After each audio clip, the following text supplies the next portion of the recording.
Más adelante se viene Álvaro Padrón, el analista internacional. Con él seguiremos poniendo la mañana en camino. Pero ahora es el momento de recibir a nuestro querido amigo, el periodista y analista Pedro Crivari, director además de Túnel. Y vino Pedro hoy como por un túnel. Buen día y bienvenido. Buen día. Hacía como 2 semanas que venía prometiendo regalitos. El túnel largamente esperado. A ver, con el túnel que ya llega a su edición número 24. 24. La pucha, ¿eh? Bueno, esto habla de 2 años, ¿no? No, más. ¿Son 6 por año? Ah, claro, sí. 4 años. ¿Qué lo tiro? ¿Qué lo tiro? Años. Claro, son 6 por año. Bueno, si estornudo, es culpa del que trajo los plátanos al Uruguay. Bueno, y lo mismo yo. Nacho que me vio antes del arranque. Además, viste lo que es antes del arranque estornudé, como en serie, taca. Y ahora empezó el programa y el cuerpo sabe cuándo. ¿No? Pero además, fui a Buenos Aires 3 días y está lleno de plátano. Claro. Yo no sé si fue Zarratea que trajo los plátanos al Uruguay. Bien, sí. Perdón, esta variante de plátanos, ¿no? Porque no todos los plátanos tienen. Es más, los nuevos plátanos plantados, tengo entendido, digamos, algunos por 18 de julio, porque la verdad que los árboles 18 de julio fueron pelados, ¿no? Allá en la década de los 70, en el arranque. No podría decir exactamente en la fecha, pero después creo que en la segunda de Arana se replantaron algunos árboles. Sí, yo recuerdo, te iba a decir que recuerdo a Mariano Arana defendiendo los plátanos. Claro, no, pero creo que es un plátano, sí, pero sin pelusa. No sé, pero estaba muy difícil de sobrellevar esta primavera. Toda la primavera. Es divina la primavera, pero bueno, está difícil de sobrellevar con los... Como dice el dicho, ¿viste? Él dice, si te gusta el durazno, aguantate la pelusa. El otro día escuché un dicho reformulado y dice, si te gusta la primavera, aguantate la pelusa. Sí, claro. Literalmente. Bueno, me gustaría que hablemos un poco del último ejemplar de la revista Túnel, que en portada incluye una fotografía de Ricardo Pavori bajo el título El Gran Capitán y muestra a un señor. La fotografía luce algo antigua, muestra a un señor con camiseta roja, con bigotes muy frondosos, negros, ¿verdad? Tupido bigote grande. Mexicanos bigotes. Podríamos decir el prototipo de algún mexicano. Y en su mano el señor tiene 1, 2, 3, 4, 5 copas muy importantes y una copa mucho más grande también abrazada a él. O sea que en su mano tiene 6 copas. Supongamos que nadie sepa nada acerca de este individuo y de lo que representan estos trofeos. ¿Quién es? ¿Cuándo? ¿Cómo y por qué? El por qué. Bueno, ¿quién es? Es Ricardo Elvio Pavoni, que en el ambiente del fútbol de los más veteranos es conocido, inclusive en los jóvenes que siguen el fútbol saben que Pavoni ha de ser el futbolista uruguayo más laureado en copas internacionales. Es decir, esas 5 iguales que tú ves son copas Libertadores, que ganó Independiente, club que él defendió en Buenos Aires, en Argentina, y la más grande es una copa intercontinental. Además tiene copas interamericanas, 2 o 3, que eran las que competía el mejor de Sudamérica con el mejor de CONCACAF, de Centroamérica y Centro y Norteamérica, y además tiene 2 o 3, ahora de memoria no recuerdo, campeonatos argentinos. Es decir, fue un jugador uruguayo que ganó 11 copas, 8 de las cuales, 8 o 9 internacionales de primer nivel. Es un mito en el fútbol argentino. 12 copas, 9 internacionales. Bueno, es un mito en el fútbol argentino, es un mito viviente en Avellaneda, en la parcialidad y en la institución de Independiente, donde sigue trabajando con las formativas de Independiente. ¿Por qué fuimos a él? Bueno, un poco para rescatar una persona que fue muy importante también a nivel de selección uruguaya. porque a él le tocó vivir una época difícil de fútbol uruguayo. Él se va de Uruguay de Defensor a Independiente, jugaba en Defensor, se formó en Defensor en el 64, fines del 64. Ahí se va y participa de algunos partidos amistosos internacionales de Uruguay y en el famoso Mundial del 74, donde él sostiene que había un gran plantel, y que bueno, lo que falló fue la organización y el estudio de los rivales. Fue la vez que los holandeses nos dieron un paseo extraordinario. Uh-huh. Y según él se subestimó la capacidad de los holandeses, y bueno, quedamos en primera serie casi pasando vergüenza, goleados, avasallados por Holanda, goleados por Suecia, y el único gol que hace Uruguay lo hace él. Sí, contra Bulgaria. Siendo marcador de punta, ¿no? Tiene 2 goles con la selección. Bueno, hoy con los guarismos de los jugadores de ahora es poquísimo, pero en aquella época se competía mucho menos en selección, en partidos oficiales, y creo que se compite ahora, ¿no? El proceso de ir al Mundial era distinto al de ahora, ¿no? Y bueno, una figura muy importante, un club muy ganador, digamos que junto con Boca, pero desplazaron a Peñarol y Nacional. Ayúdame, Pedro, no solo un club muy ganador, sino que desde la perspectiva siempre nuestra, ¿no? De la orilla oriental del río, con histórico y casi permanente vínculo con los uruguayos, ¿no? Sí, claro. Antes de que Pavoni fuera a Independiente, hubo muchos jugadores, entre ellos el abuelo de Forlán, Nino Corazzo, ya en la década del 30, que defendió a Independiente. Abuelo materno. Y otros menos conocidos, pero ya en los comienzos de 60, jugadores del nivel de selección nuestra, como Alcides Silveira, que jugó Independiente, jugó en Boca, un jugador de Sudamérica. Tomás Roland, que logra salir campeón, una vez campeón, y después se lesiona. En verdad él sustituye a Tomás Roland, un jugador formado en Danubio. Roland termina de jugar en el 64, tiene una lesión muy importante y ya ahí deja. Y él a partir del 65 es un titular indiscutido, hasta que él decide en el 75 dejar el fútbol, cuando todavía estaba. O sea que fue 10 años titular, y después del famoso golero Pepe Santoro, cuando se retira Santoro, él es el capitán de Independiente, ¿no? Y bueno, estuvimos con él en Villa Domínico, que es el lugar de concentración y de formativa, de juego de las formativas. Contame, tú lo viste jugar a él, ¿no? Se sorprendió, pues le dije que había visto su último partido en Uruguay. Y, sí, cierto, Dios, contra Rampla, que Defensor pierde 4-2. Dice, no, 3-2, me dice, Leo, no, estás equivocado. ¿Lo tuteaste? Sí. Sí, claro. Bueno, yo qué sé. Sí, de una, sí. Se dio el tuteo de una. Sí. Y le digo, sí, mirá, lo recuerdo muy bien, porque fue la última vez, el último partido del campeonato que ya estaba consagrado el descenso de Defensor a la B. Defensor desciende en el 64, juega en la B el 65, vuelve, después nunca más desciende, ¿no? Y yo estuve presente y metió un gol, Pavoni, de despedida. Pierde 4-2 Defensor. Le prometí llevarle la documentación para hacerle llegar la documentación que probaba que yo tenía razón y soy que habían sido 4 y no 3 los goles de Rampla. Y en verdad fue muy vergonzoso porque Defensor iba ganando, Rampla queda sin golero, y en aquella época, expulsado el golero, en aquella época no había cambio.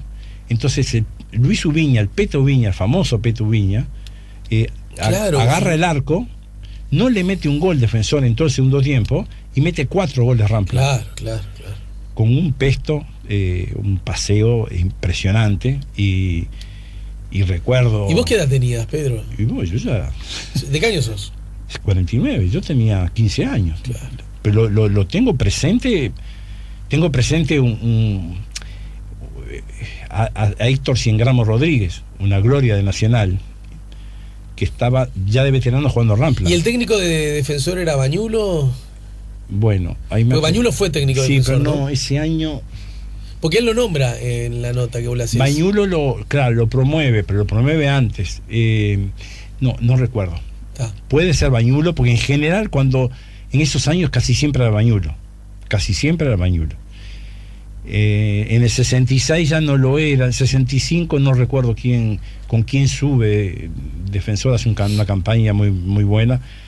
El único que amenazó, que fue amenaza para el ascenso de Defensor a la A, fue La Luz, que hizo un campañón, pero termina Defensor ganándole 5-0 en el Parque Rodó y ahí se liquida el campeonato. Y pierde un solo partido, si tendré memoria de ese año, en la B pierde un solo partido con River en el Parque Rodó 1-0. Y entonces ese partido jugaba Héctor Rodríguez, Rampla tiene ese año que sale vicecampeón, tiene al goleador del campeonato, que otro jugador que pasó por Nacional, Héctor Salvá. Son dos, tanto Héctor Rodríguez como Salvá fallecieron. Héctor Rodríguez falleció hace muy poco tiempo y Nacional le hizo un homenaje en el Parque Central hace, pongámosle, dos o tres temporadas atrás. Jugadores, Héctor Rodríguez es realmente extraordinario. Y bueno, recreamos la historia de él, la historia en Uruguay, la historia en Independiente. Y ya hace más de 50 años que vive allá, ¿no? Sí, 54. O sea, tiene cuatro hijas mujeres, 2 en Argentina y 2 en Uruguay. Es decir, que sigue relacionado con Uruguay por los nietos, las hijas. Sí. Y sigue de cerca la realidad del fútbol uruguayo, tiene opinión formada. Por ahí vas a ver algunas preguntas sobre el tema de la renovación de la selección. Sí. En el marco del proceso Tavares, ¿no? Sí. Y qué lindo homenaje recibió, qué lindo y sorpresivo homenaje recibió en la embajada, ¿no?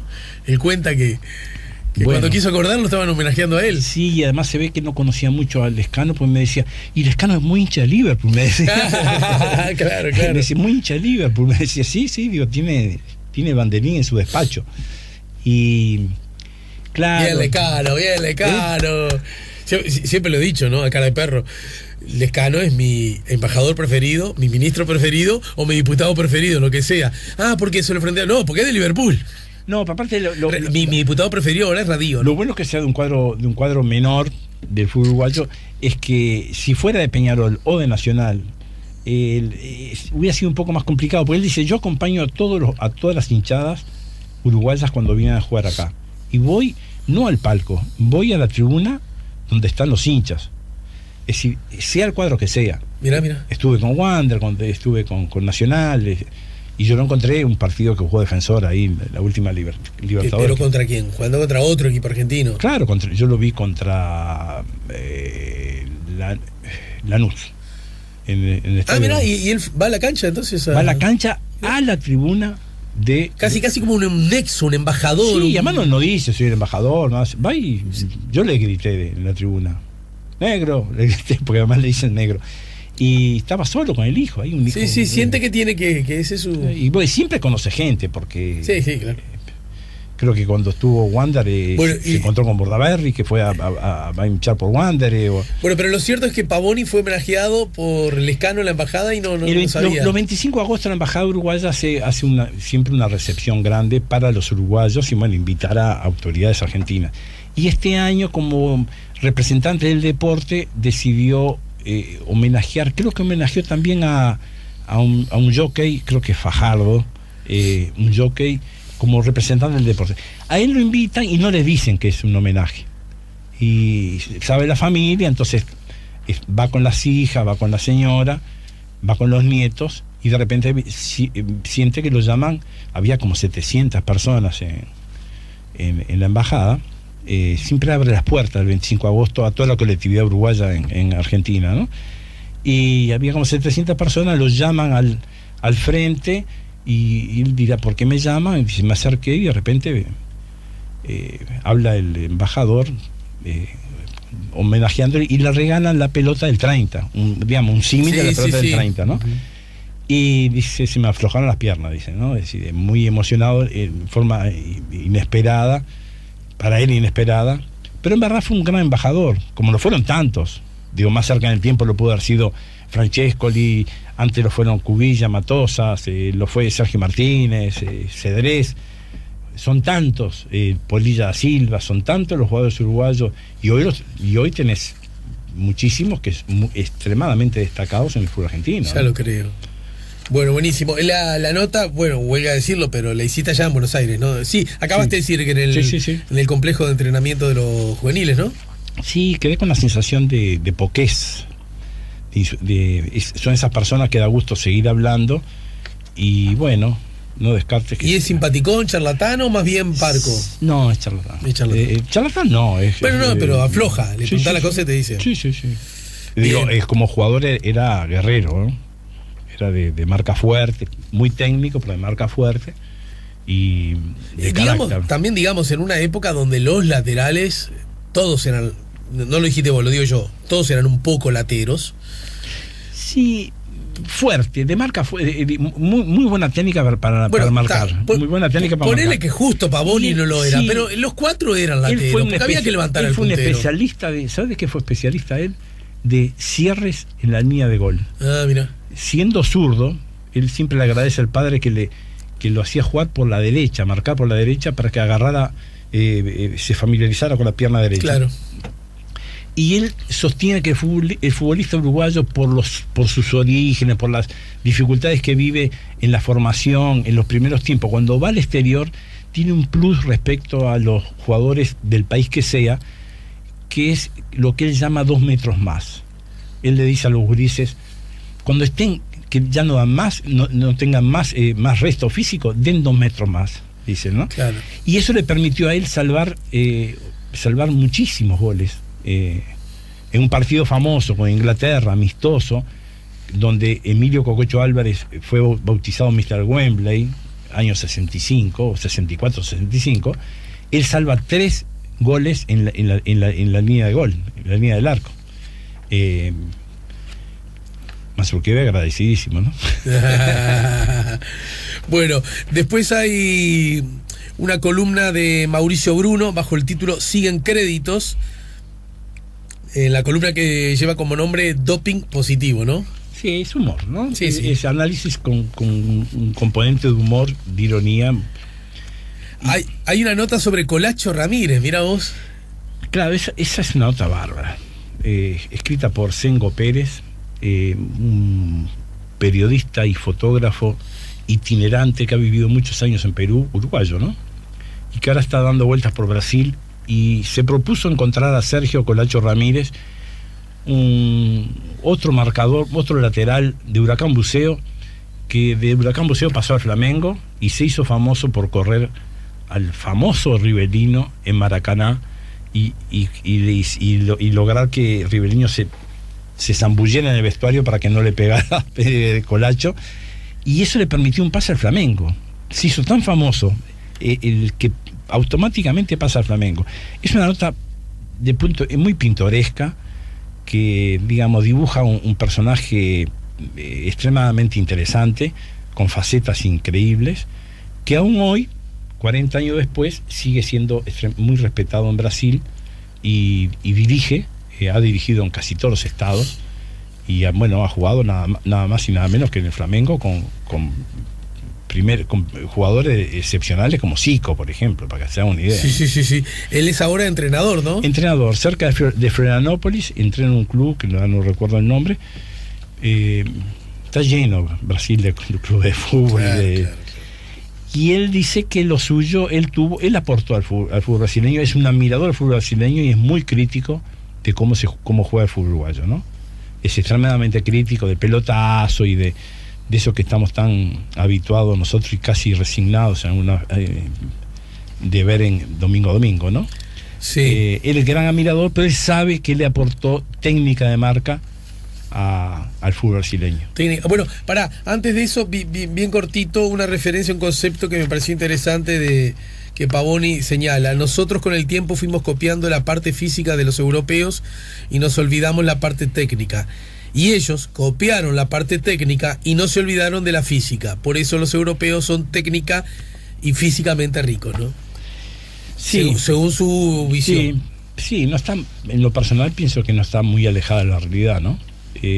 Eso lo vienen diciendo varios desde hace muchos años, y a nosotros, por momentos, quien ha visto fútbol durante muchas décadas tiene la sensación de que hemos ido perdiendo un poco la identidad.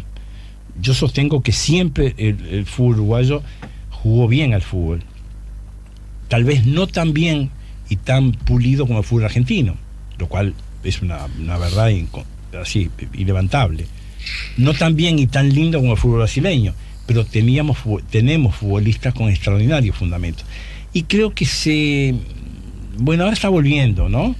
Pero creo que hubo varias décadas que fuimos perdiendo identidad tratando de imitar otros modelos o de ser prisioneros y rehenes del resultadismo, ¿no? Uh-huh. Desesperados por el resultado, nos olvidamos un poco de los fundamentos y de lo que nos hizo diferentes a otro fútbol, ¿no? Hay una columna de Agustín Lucas, no me di cuenta si es columna o cuento, no la leí, lo acabo de recibir. Es una mezcla. Bien, porque Agustín Lucas es el escritor y futbolista a la vez, futbolista y escritor a la vez. Lo que pasa en la cancha queda en la cancha, y lo que pasa afuera también. Tapones de fierro. Es ficción, pero tiene un componente autobiográfico también, en cierto modo, ¿no? Y hay otra columna de Sebastián Cittadini, que vuelve a la celeste de antes: ser negro no es delito. Bueno, también está con cierta mirada irónica, creo recordar, ¿no? Incorporamos una firma que pienso que aporta, que contribuye, ha sido bastante reconocida, inclusive por sus libros. El libro se llama así, ¿no? Que vuelva a la celeste. Que vuelve a la celeste de antes, sí. Y tiene también mucha ironía, ¿no? Por amor a la camiseta, Gonzalo Ángelo, campeón con Bella Vista de Paysandú y goleador de la Copa Nacional de Clubes. Esta es una nota de nuestro querido amigo Diego Anchorena. De Entrecasa. De Entrecasa. Vení, Diego, arrimate acá, así nos contás algo de esta nota que escribió Diego con una fuerte carga emotiva. El futbolista se encamisa cada fin de semana con la de Bellavista, esa que teje relaciones inexplicables en un barrio que encuentra las satisfacciones alrededor de su querido club. Además de ser goleador de la última edición de la Copa Nacional de Clubes de Divisional A, ex campeonato de clubes campeones del interior, Gonzalo Ángelo tiene toda una vida alrededor de Bellavista Paysandú, donde se formó como futbolista desde el baby fútbol, recreando en el campito con amigos los nombres que eran ídolos referentes en la primera del Papal. ¿Cómo, no sé si preguntarle al editor, director o al periodista realizador, cómo nació esta nota, ¿no? No, yo lo dejo hablar a él, pero simplemente digo, la intención de la revista es que siempre esté reflejado y representado el fútbol del interior, en el entendido o en la ilusión de que marchemos hacia un fútbol único, más temprano que tarde. Sí, bueno, la relación llegó por la mañana en camino con Pedro, la invitación directa de él, y la propuesta surgió justamente por el Club Bellavista, que se consagró campeón de la Copa OFI, y particularmente del goleador Gonzalo Ángelo, que además tiene la particularidad de que compartí cancha con él. Claro. Compartimos infancia en la... Porque así como lo ven, Diego es una estrella del fútbol, ¿no? Devenido en periodista y comunicador, pero estrella del fútbol. Claro, compartimos en la selección de Paysandú. Cuando se dice de Paysandú, Craes Maxi Gómez, no, que Craes era Anchorena. El que no llegó porque no quiso fue Anchorena.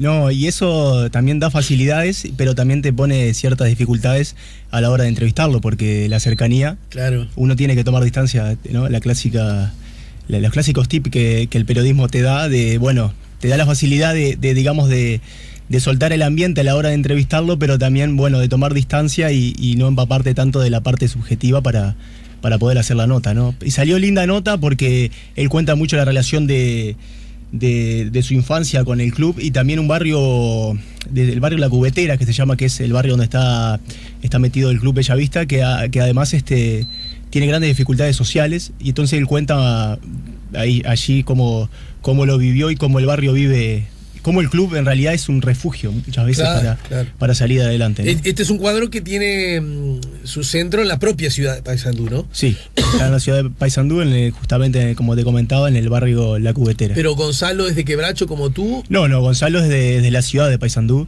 se formó allí, jugó toda la vida. ¿Y en qué circunstancias fueron compañeros entonces? Fuimos compañeros en la selección de Paysandú, en el baby fútbol. Yo te digo que... Sí, y luego... ¿Qué edad tenían ustedes entonces? Y año 2004 teníamos 11 años, éramos niños todavía, casi adolescentes. El crack que no llegó. Que no llegó porque no quiso, pues le interesaron otras cosas, ¿no? Y Gonzalo, está interesante la nota, cuenta allí por qué se hizo de Bellavista a través del padre. También el tío fue campeón nacional en el año 77. Pero un detalle que para que el público fundamentalmente de Montevideo entienda.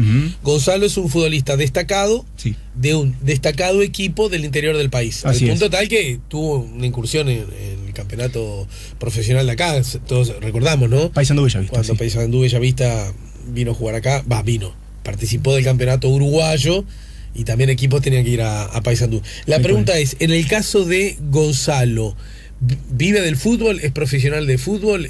¿Llega a esos niveles allá el fútbol o no? No vive del fútbol. Fue una justamente de las preguntas y de los temas que se toca ahí en la entrevista. Yo le pregunto si ellos se consideran profesionales y me dice que no.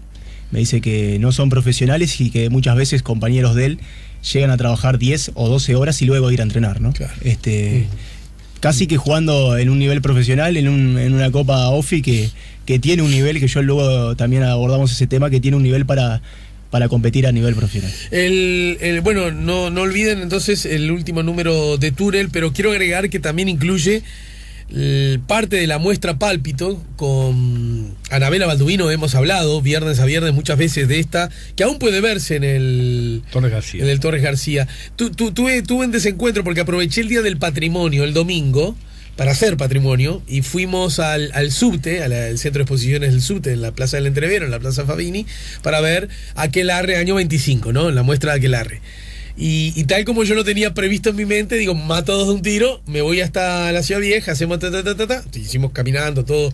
Estuvo bueno porque además el auto lo dejamos por ese lado y después cuando quisimos acordar, y Juan aguantó bastante bien, ¿no? Porque eran unas cuantas cuadras, porque llegamos hasta allá al fondo de Ciudad Vieja y volvimos caminando, pateando, pero tranquilos, muy lindo, disfrutando todo. El Museo de las Migraciones, muy lindo, encontrarse con gente de otras nacionalidades que viven en tu país, la verdad. A mí me da tanta alegría ante el dolor, porque en general esas personas deciden abandonar su país porque por distintas condiciones no tienen condiciones justamente para vivir en su país, ¿no? No vienen a hacer un máster. Si vienen a hacer un máster, buenísimo, pero no todos. Bueno, salgo del tema. Y el Torre García, el Día del Patrimonio cerrado. Cerrado. Y me causó una pena, porque es una instancia preciosa para que todo el mundo muestre su... Porque a esta altura, me lo decía el director de Patrimonio, el arquitecto Inda, el Día del Patrimonio, la comisión y el ministerio casi no hacen nada. Porque son los propios hacedores los que dicen, quiero estar con esto, de tal hora a tal hora, ¿entendés? Que a mí me parece la mejor síntesis de alguna manera de cómo ha quedado instalado este asunto. Y la verdad me dio mucha pena que justo ese día, imagínate lo que está...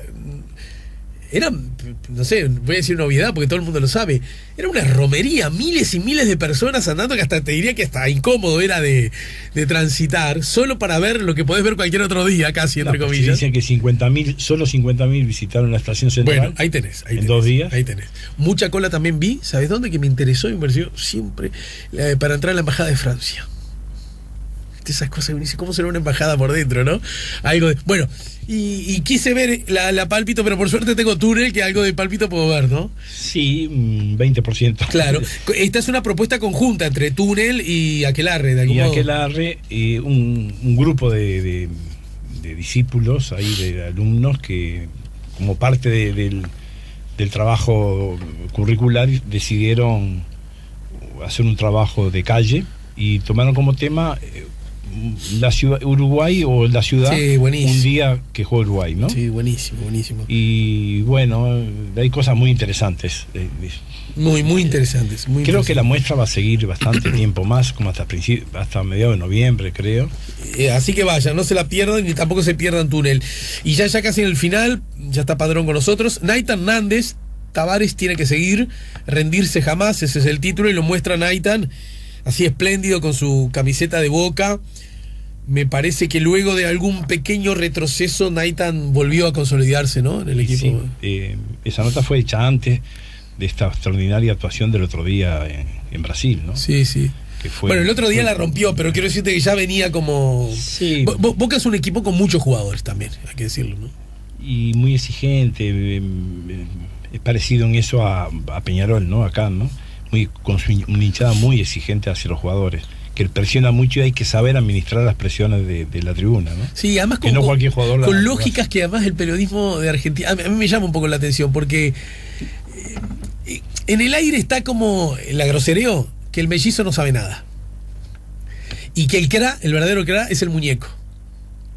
Y yo... admito que yo veo jugar a River y hay momentos que River, yo digo, este cuadro es insuperable, lo quiero decir también, pues tengo esa capacidad, pero yo simpatizo por Boca, ¿estamos de acuerdo? No obstante, a mí me parece que no sé si es sana esa discusión. El CRA es el muñeco, que yo creo que es un entrenador de fuste, y el mellizo no sabe nada. A lo mejor el CRA es muñeco y mellizo a lo mejor es un correcto entrenador igual. ¿Se entiende lo que quiero decir? O el uno es el mejor del mundo y el otro no sabe nada. ¿No habrá algo en el medio? Sí, no, yo estoy de acuerdo contigo.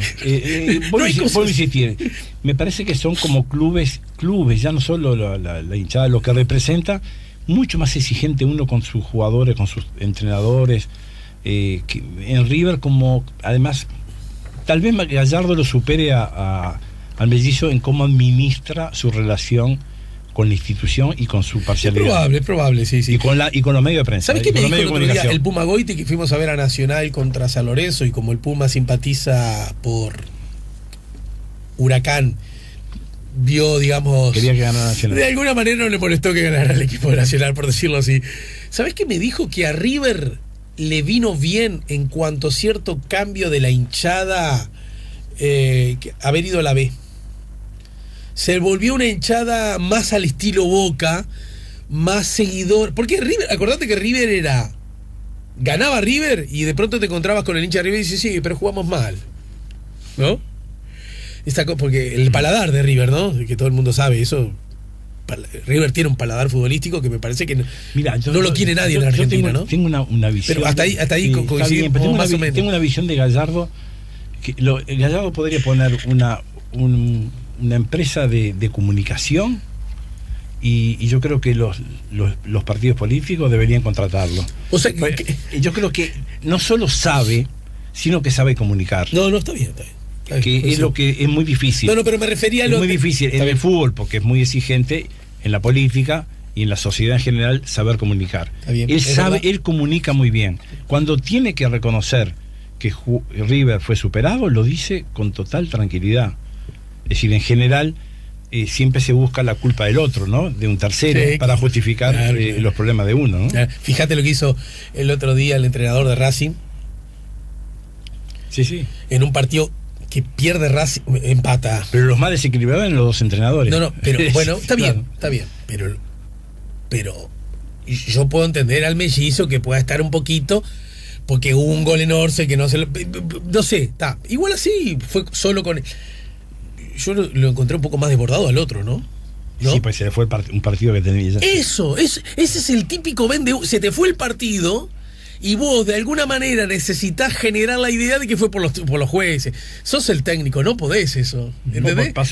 Pasó ayer en el básquetbol, no estuve en en televisión, digo, el entrenador de Atenas se le fue la moto, como dicen los muchachos, ¿no? Sí.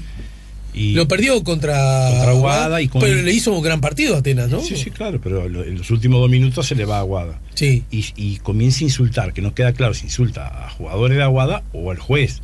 Si insulta al juez como lo insultó, porque además no había que leer los labios, Casi se escuchaba si casi vivía se cerca. escuchaba, es decir, tiene que ser sancionado. Ah, mirá. Y si No, lo, no vi esa y parte, si lo no. hace como jugador rival, también. Sí, sí.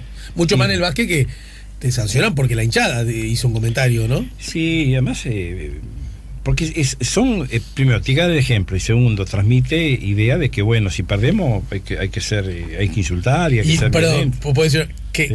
cuando entra este muchacho, ¿cómo es este muchacho? Centurión, me dijo. Sí, Ricardo Centurión. ¿No? Fue muy importante Nantes desde el banco. Sí, lo bajó un poquito, ¿no? Cuando lo genera una cosa, que a Boca le vino una reacción, ¿no? Esas cosas que estoy tratando de decir. Los futbolistas son importantes no solo dentro de la cancha. Bueno, recordemos que, no sé si River, el último pasaje de Abreu por River estuvo más en el vestuario que en la cancha. Bueno, se decía que en la propia selección uruguaya jugó un rol importante, ¿no? Claro, desde afuera del campo de juego, ¿no? Bueno, muchas gracias, Pedro, y felicitaciones por ¿Dónde consigo la revista Túnel? Túnel.com.uy. Y bueno, suscribirse. Cuesta 120 pesos nada más y la suscripción es de 600. Te ahorras unos manguitos. 6 números. Y además te cuento que los que vayan a escritores a mano van a tener la posibilidad de ganarse algún ejemplar. Gracias, Pedro, como siempre, y hasta la semana que viene. Bueno. Ya volvemos con La Mañana en Camino.